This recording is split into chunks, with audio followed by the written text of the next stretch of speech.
Pokemon Indigo league तो आपने देखी ही होगी, लेकिन क्या आपको पता है इंडिगो लीग के अंदर एस को पार्टिसिपेट करने के लिए कुल 8 मैचेस जीतने पड़े थे और एस को कितने ट्रेनर्स को हराना पड़ा था और आखिर जीएस बॉल के अंदर कौन सा पोकेमॉन है, सब कुछ पता चलेगा। तो चलो वीडियो को स्टार्ट करते हैं। एपिसोड की स्टार्टिंग में हम एस केचम को देखते हैं। एस केचम का सपना होता है पोकेमॉन मास्टर बनने का और एस अब 10 साल का भी हो गया था, तो एस अब पोकेमॉन ट्रेनर बन सकता है। इसी एक्साइटमेंट में एस देर से सोता है और देर से उठता है। मैं चुनता हूँ तुम्हें चार्मेंडर।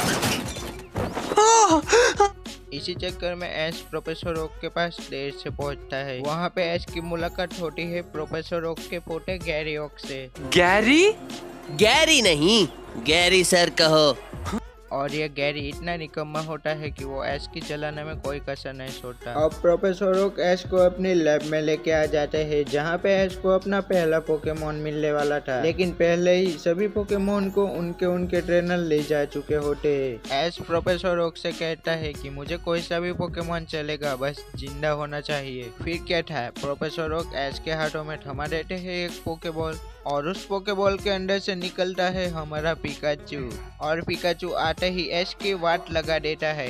प्रोफेसर ओक एस को पोकेटैप और पोकेबॉल्स भी देते हैं, जिन्हें एस ले लेता है। अब एस की मम एस को अलविदा कहने के लिए पूरे गांव वालों को लेके आई होती है और एस की मम थोड़ा रोना करती है, लेकिन इतना तो चलता है।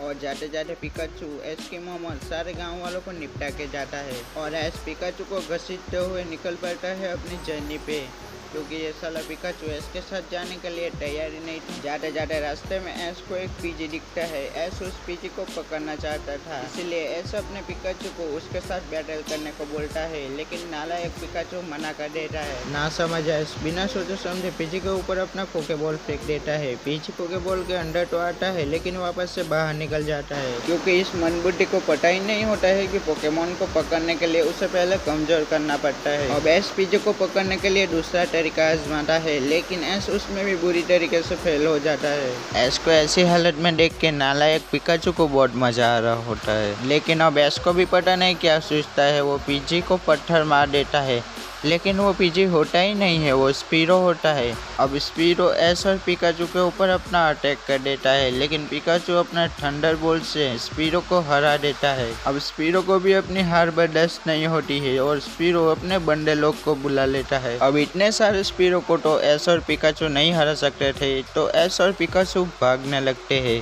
भागते भागते एस और पिकाचू एक नदी के पास आ जाते हैं। एस पिकाचू को लेके नदी में कूद जाता है और यहीं पे एस मिस्टी से पहली बार मिला था। लगता है मछली फंस गई। क्या बात है, काफी बड़ी मछली फंस गई है। ओह नहीं, ये तो कोई बच्चा है। अब एस मिस्टी को चोमू बना के उसकी साइकिल लेके यहाँ से भाग जाता है, क्योंकि स्पीरो ने पिकाचू को बहुत ज़्यादा जख्मी कर दिया होता है और पिकाचू को जल्द से जल्द पोकेमॉन सेंटर ले जाना होगा। लेकिन नल्ले स्पीरो यहाँ पे भी आ जाते हैं और एस और पिकाचू के पीछे पड़ जाते हैं। एस पिकाचू को बचाने के लिए पिकाचू के आगे खड़ा हो जाता है। अब पिकाचू को भी रियलाइज होता है कि असल में एस उसकी केयर करता है और पिकाचू को पोकेबॉल के अंदर जाने को बोलता है ताकि पिकाचू की जान बच सके। अब पिकाचू भी एस को बचाने के लिए अपनी बची कुची ताकत का यूज करके स्पीरो के ऊपर अटैक कर देता है और फाइनली पिकाचू स्पीरोस को हरा देता है और एस को बचा लेता है। और तभी एस और पिकाचू एक लेजेंडरी पोकेमॉन हो को देखते हैं। बस इस वीडियो में इतना ही। मुझे पता है कि ये वीडियो बहुत ज़्यादा छोटा है। अगर इस वीडियो के ऊपर अच्छा रिस्पॉन्स आता है तो अगला वीडियो इससे भी ज़्यादा लॉन्ग होगा, इसीलिए वीडियो को पूरा देखना और लाइक सब्सक्राइब किए बिना मत जाना। मिलते हैं ऐसे ही एक और वीडियो में, तब तक के लिए टेक केयर, बाय बाय।